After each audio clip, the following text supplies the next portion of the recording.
Olá, boa noite a todos. Quero agradecer muito a Adriana por cuidar da gente aqui, receber a todos nós. Agradecer a Dona Neuza pela leitura e pela prece inicial. Agradecer aos espíritos benfeitores que nos acolhem, que nos protegem neste momento, especialmente a nossa mentora, Joana de Ângeles. E agradecer, é claro, ao nosso Mestre Jesus, pelos ensinamentos que ele nos traz semanalmente, através dos seus exemplos de vida, que ele nos deixou, de todos os ensinos que foram feitos por reflexo a ele, e pedimos ao nosso Pai, ao nosso Mestre, que nos dê sabedoria, inspiração, para que a gente possa, nessa noite, aprendermos juntos sobre esse conteúdo que nos foi proposto para a noite de hoje. Gostaria de compartilhar com vocês aqui a minha tela. E como a Adriana disse, hoje a leitura proposta para nós estudarmos tem como título Algozes Psicológicos. Só que antes de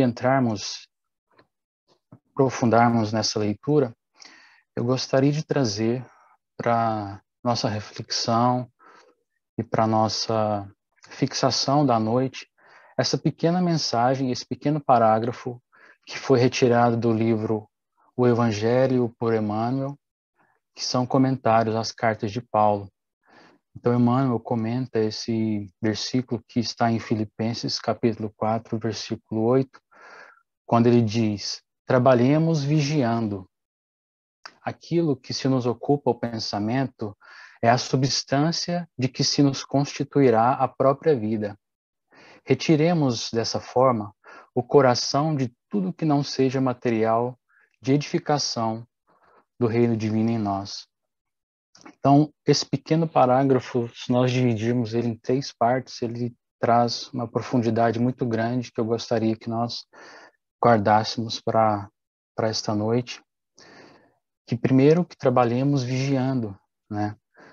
Tudo aquilo que estivermos fazendo e ao mesmo tempo que estejamos trabalhando na nossa mente, na nossa evolução psicológica, estarmos sempre vigiando, sempre vigilantes quanto aos nossos pensamentos, às nossas ações, sempre em contato com a espiritualidade elevada, para que esse trabalho esteja sempre de acordo, em harmonia com as leis divinas.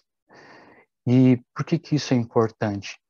Porque, como já diz o segundo período desse parágrafo, aquilo que se nos ocupa o pensamento é a substância de que se nos constituirá a própria vida, né? Nós guiamos a nossa vida baseada no que nós pensamos.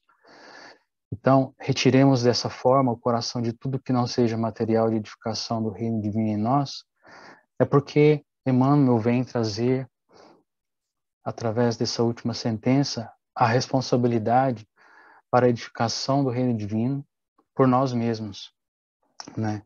Nós somos responsáveis por essa edificação, diferente do que já havíamos aprendido em outras escolas cristãs, né, que diziam que haveria uma segunda vinda do Cristo e esse reino seria ostensivamente implantado em nós quando tivemos, então, enfim, a revelação espírita, a doutrina espírita vindo nos mostrar que esse reino divino, né, deve ser construído por nós mesmos.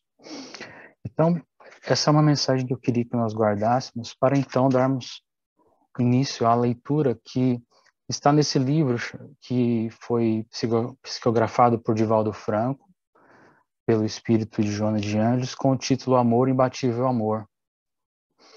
O capítulo, essa Algozes Psicológicos está no capítulo 9, mas ele compõe 5 leituras. E nós tentamos resumir todas essas 5 leituras em 3 tópicos principais. Nessa obra, principalmente nesse capítulo, nós vamos lembrar que a nossa trajetória na nossa vida ela é caracterizada por paisagens traduzidas por diversas vivências, né? Por várias reencarnações e essas experiências que nós temos nessas várias reencarnações. E esses acontecimentos, nós já sabemos que eles são valiosos para nós aprimorarmos o nosso espírito, que vem se arrastando ao longo dessas existências com a única finalidade de progredir. E essa evolução, como nós já sabemos, ela deve ser tanto intelectual quanto moral. E assim como todas essas bagagens que nós trazemos, nós devemos dar importância para esta reencarnação atual que nós estamos tendo a oportunidade de viver e, portanto, não devemos menosprezar esses momentos que aqui nós estamos vivendo. Nós devemos buscar e extrair o máximo de proveito de todos esses momentos. E vocês devem concordar comigo que existe dentro de nosso íntimo um impulso que nos faz querer sempre avançar, sempre aprender, sempre evoluir. Entretanto, considerando esses registros da nossa formação psicológica, dessa nossa essência, desse nosso ser existencial, que são oriundos de múltiplas existências, existem algumas experiências que podem ser verdadeiros obstáculos para a nossa evolução. Desse modo, Joana de Anjos, ela identificou como 3 obstáculos principais a timidez, a inibição e a angústia, como sendo atitudes marcantes no nosso comportamento, atitudes marcantes da nossa personalidade e que podem ser prejudiciais nessas nossas empreitadas. E essas três atitudes mentais, elas são consideradas por Joana de Anjos algozes psicológicos. Portanto, né, algoz não é uma palavra tão popular, né? Ela tem um sentido assim a gente pode chamar de inimigo, né? Ou alguma coisa negativa, né? Alguma coisa que nos prejudica. Então, como ela determinou esses 3 pontos como algozes psicológicos, a gente vai tentar entender um pouco mais sobre eles. Por exemplo, a timidez, eu jamais imaginei que a timidez pudesse ser um algoz, né? Tanto que nessa leitura sobre a timidez, ela deixa bem evidente o que seria uma timidez normal, né? Que ela não é patológica, ela não é prejudicial.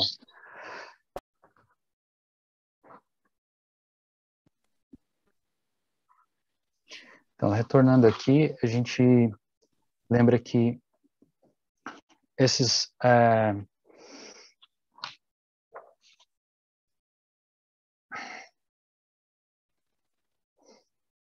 atitudes comportamentais que nós temos diante da timidez, da inibição e da angústia são exemplos do que Joana de Anjos considera como algozes psicológicos, né? E aí nós vamos aprofundar em cada uma delas. A gente vai falar sobre a causa, se elas têm ou não algum resquício de vidas anteriores, se elas são ou não resquícios de vidas anteriores, quais são as características dos pacientes, né, dos indivíduos que possuem esses algozes e as terapias que ela sugere para cada uma delas. Então, começando aqui pela timidez normal, nossa, eu precisava muito da apresentação normal, mas vamos embora. A timidez normal, né, que não se apresenta de forma patológica, ela apresenta-se como um fenômeno psicológico normal, né? Quando se trata de cuidado ante os enfrentamentos que exigem ponderação, equilíbrio, decisão, né, que são consequências dos nossos comprometimentos, quando a gente está relacionando num grupo social, familiar ou empresarial, né? E ela também pode ser classificada como um mecanismo de prudência, né? Propiciador de reflexão necessária para a adoção de uma conduta correta. Basta a gente lembrar, por exemplo, quando a gente está diante de uma reunião importante no trabalho, ou aqui mesmo, se eu faço alguma pergunta de repente que você não está esperando, né? Talvez você sinta ali uma certa timidez em interagir, em responder, mas isso não quer dizer que seja uma patologia, né? E igualmente diante de situações e pessoas novas, né? Em ocorrências inesperadas que exigem uma rápida resposta, isso também pode ser considerado como uma conduta normal. Então, não há nada de patológico nesse tipo de timidez. Porém, quando Joana de Ângeles fala da timidez, esse patológico foi eu que adicionei, tá, gente? Porque trazendo ela como se fosse um algoz, né? Uma coisa negativa.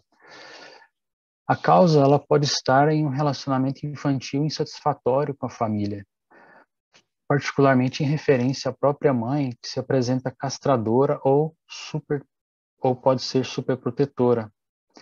E ela termina por impedir o desenvolvimento psicológico saudável do indivíduo, no caso do seu filho ou filha, né? E estabelece um mecanismo de timidez a fim de preservar os desafios que o surpreendem a cada passo. E então, por causa dessa superproteção, ele é submetido a uma situação constrangedora por um impositivo materno, que não lhe permite espaço para a autenticidade, ele sente-se castrado nas suas aspirações e necessidades, preferindo sofrer limitação a assumir atitudes que lhe podem causar mal-estar e aflições. O superprotegido sente anulada a faculdade de discernimento e ação, toda vez que defronta uma situação que exige valor moral e coragem. Aqui, ela mostra, assim, resumidamente, algumas das consequências, né? Caso exista uma mãe superprotetora, eu peço licença, Joana de Ângeles, para poder falar também de pais, né? Eu acho que ela se refere à mãe porque é a mãe que gera o filho e ela que tem aquele contato mais íntimo com o filho principalmente durante a infância, né? Mas isso também não exclui os pais superprotetores, que pode então evitar que o seu filho ali se apresente as suas faculdades de discernimento e de ação. Existe também, essa timidez pode ser uma consequência de vidas passadas, e nesse quadro mais grave, o conflito precede a existência pretérita, que teve curso em vida passada, quando o paciente se comprometeu moralmente e asfixiou no silêncio íntimo o drama existencial. Ou seja, é uma asfixia decorrente do passado que transferiu-se para uma outra reencarnação, como mecanismo de defesa e, portanto, além, né, das consequências da educação daquela criança, pode ser que a sua personalidade seja também resultado de alguma consequência de uma vida do passado. E quais são as características de um paciente que sofre desse tipo de timidez? Ele supõe inconscientemente que, não se expondo, ele resguarda a sua realidade conflitiva. Ele impede os outros de ver o seu verdadeiro self, o seu verdadeiro eu. Outras vezes, ele se subestima e a tudo aquilo quanto poderia induzi-lo ao crescimento psicológico, à aprendizagem, isso tudo torna-se um fardo para ele, considerando as interrogações que poderia propor, os contatos que deveria manter, tudo isso para ele não é importante. Ele tem uma ótica distorcida, a sua percepção de mundo é distorcida. Como se para ele o que lhe diz respeito não fosse importante, tendo a impressão de que ninguém interessa por ele, que as suas questões são destituídas de valor, sendo ele próprio desinteressante sem significado para um grupo, ou seja, a timidez o oculta, o faz sentir ausente. Além disso, caracteriza como um temor quase exagerado ante circunstâncias imprevistas, produzindo sudorese, palpitação cardíaca, colapso periférico das extremidades. Então vejam a diferença. Se nós estamos diante de uma reunião de trabalho, ou aqui no nosso grupo espírita, ou uma escola, por exemplo, às vezes a gente pode ter uma timidez normal, mas nesse caso aqui, ó, chega ao ponto de ter sudorese, né? Uma pessoa pode ficar com palpitação, pés e mãos gelados. Isso já é uma das características aí dessa timidez, né, exacerbada. E ela então sugere uma terapia que pode ser tratada mediante uma autoanálise honesta, de forma que o paciente deva se considerar igual aos outros, nem melhor nem pior, só que ele é apenas diferente pela estrutura da sua personalidade, como eu disse, que pode ser consequência também de vidas regressas, pelos fatores sociais, econômicos, familiares que ele conviveu, né, e pela família com que ele foi educado. Um enfrentamento saudável vai libertá-lo desse desafio, para que ele não transfira esse desafio para outra ocasião, né, que vai ser acrescentado juros, aí vai ser mais difícil dele enfrentar. E mais importante também é que essa timidez, esse conflito que essa pessoa possa vir a enxergar dentro de si após uma autoanálise, né, ele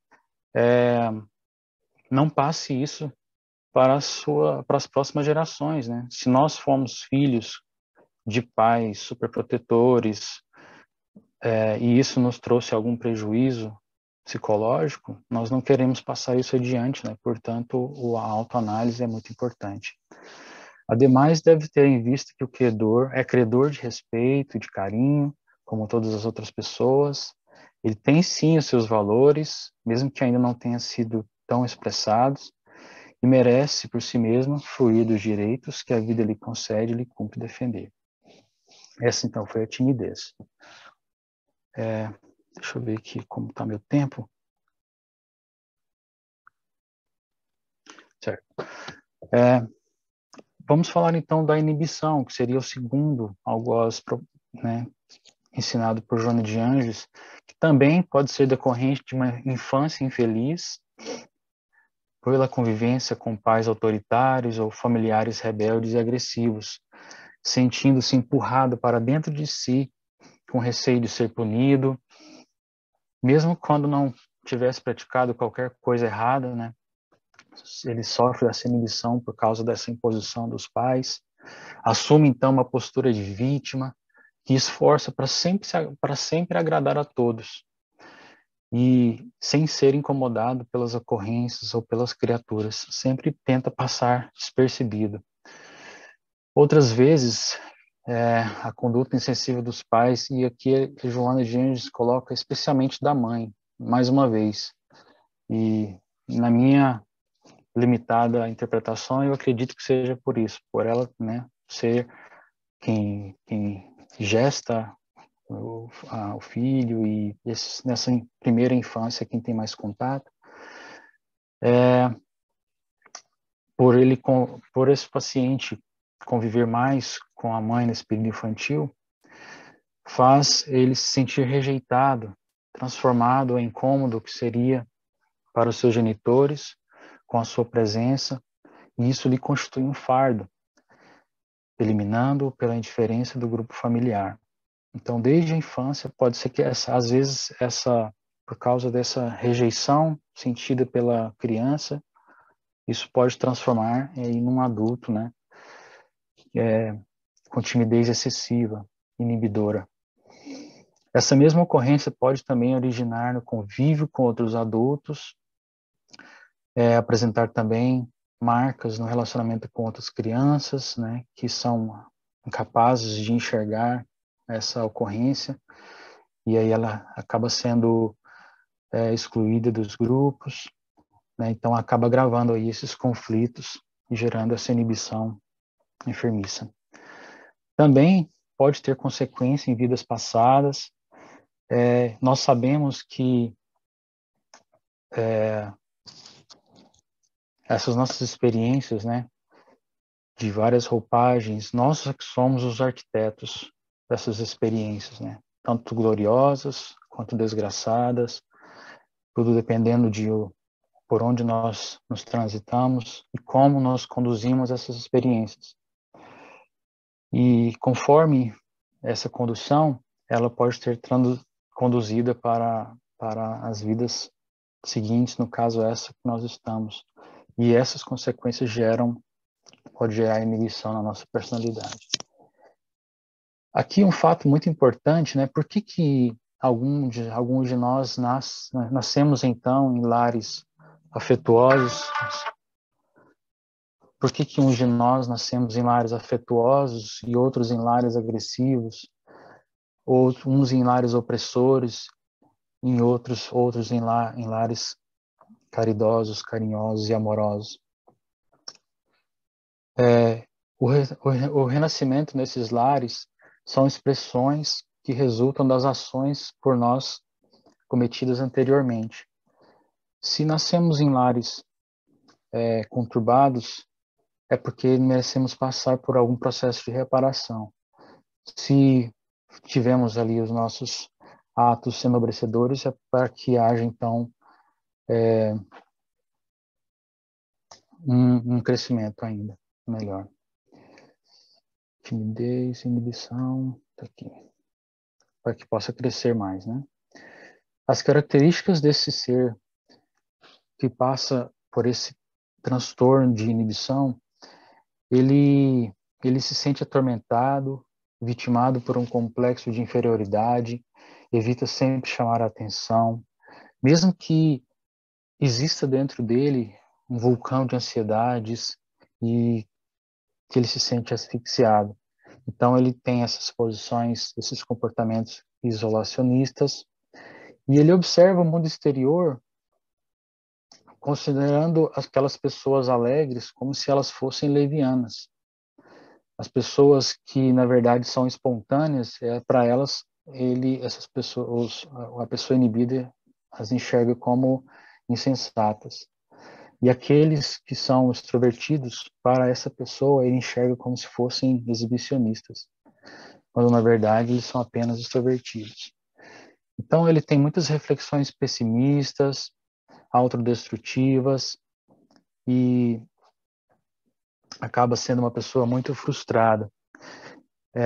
Ele experimenta uma castração emocional que impede ele de viver bem no clima social. Ele sente-se, então, rejeitado, quando ele próprio é quem se recusa a participar das atividades, né? Porque o mundo, a forma com que ele enxerga o mundo, é toda distorcida da realidade.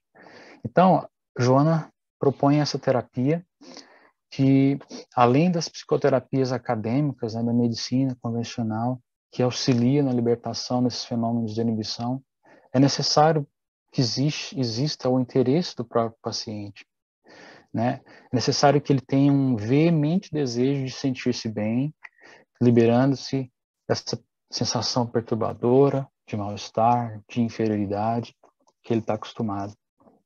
Deve substituir os seus pensamentos negativos, autopunitivos, autodepreciativos, né, por outros pensamentos de progresso, de alegria. Então, a terapia proposta é essa autoterapia. Além disso, o desenvolvimento da tolerância para considerar que outras pessoas também estão nesse processo de crescimento, né? E elas não são criaturas especiais, elas são criaturas que são também lutando contra os seus próprios algozes. E a última algoz seria a angústia, né? Ela também enfatiza a questão da infância, né? Que na infância, sem dúvida, encontram-se os fatores que produziram o amargor, quando a rejeição dos pais e familiares conspirou contra o amadurecimento emocional, alardeando o pessimismo daquela criança, que ela foi brutalizada, desestimulada a promover qualquer reação em favor de si mesma. E então os seus valores acabaram sendo adormecidos, né? Então suprimiu dessa criança um direito de uma existência saudável.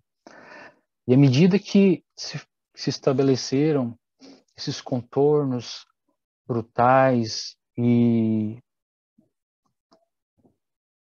que trouxeram essas angústias para essa criança, para esse ser em formação, gerou nele uma amargura, né?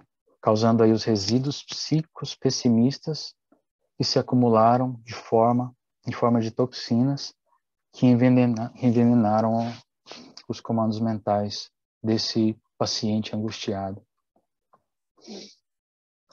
E essa angústia também pode ter uma consequência em vidas passadas.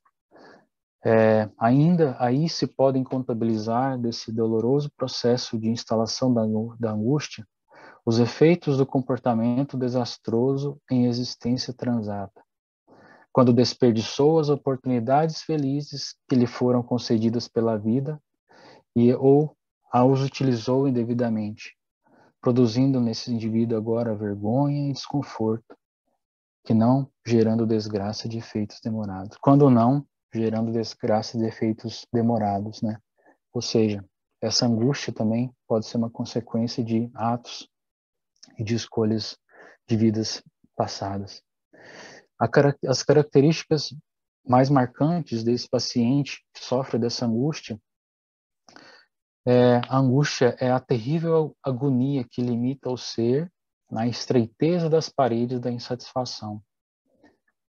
A falta de objetivo, de essencialidade da existência. Ou seja, é um ser que percebe o mundo sem um objetivo, sem nenhuma...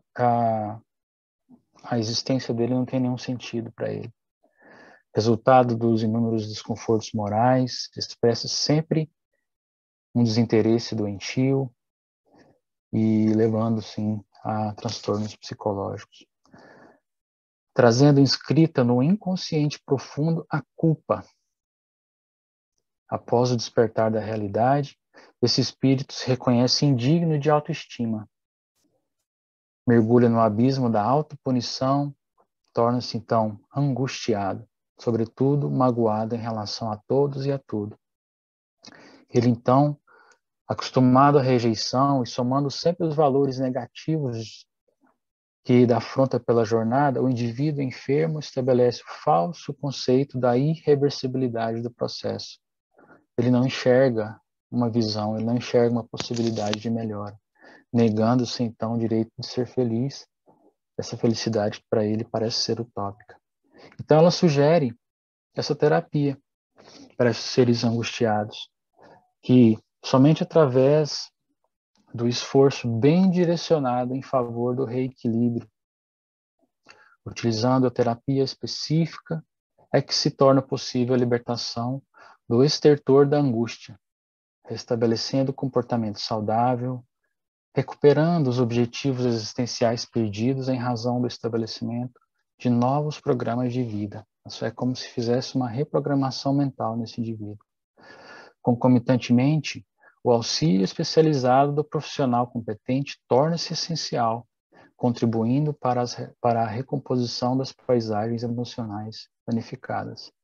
Naquela leitura feita pela Dona Neuza, a própria Joana de Ângeles nos fala que esse é um processo lento e demorado, né? As terapias são lentas, demoradas, mas que devem ser feitas de forma natural, sem pressa, né? Para que não prejudique esse processo.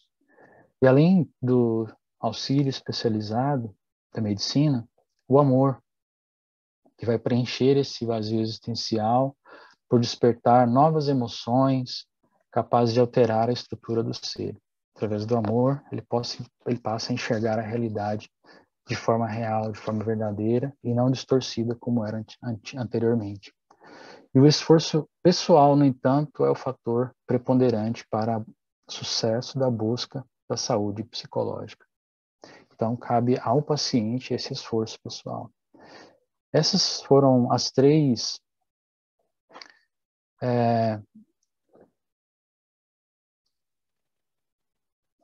eu diria, transtornos psicológicos, né, apontados por Joana de Anjos, que ela chama de algozes psicológicos, e que estão diretamente relacionados com a nossa formação na nossa personalidade, a educação que nós tivemos na nossa infância, a responsabilidade que nós assumimos diante da identificação desses transtornos, né, para que esses transtornos não possam ser passados adiante.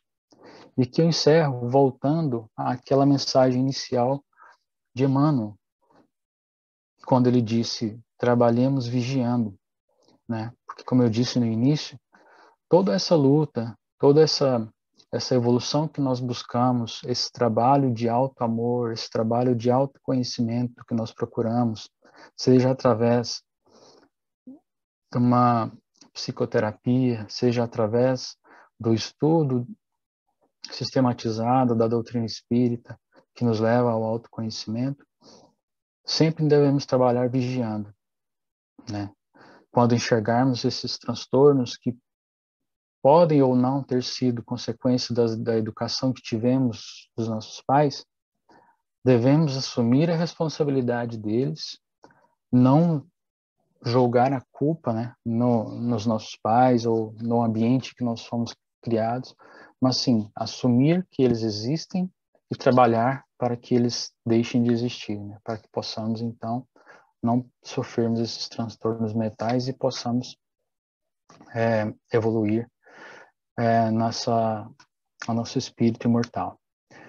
E aquilo que nos ocupa o pensamento é a substância que se nos constituirá a própria vida. Então, estarmos sempre vigilantes quanto aos nossos pensamentos, retirando no nosso coração aquilo que não nos ajude a construir o reino divino dentro de nós. Muito obrigado a todos vocês pela paciência, pelo companheirismo aí, e peço mais uma vez desculpa pelo problema técnico, tá, meus amigos? Muito obrigado.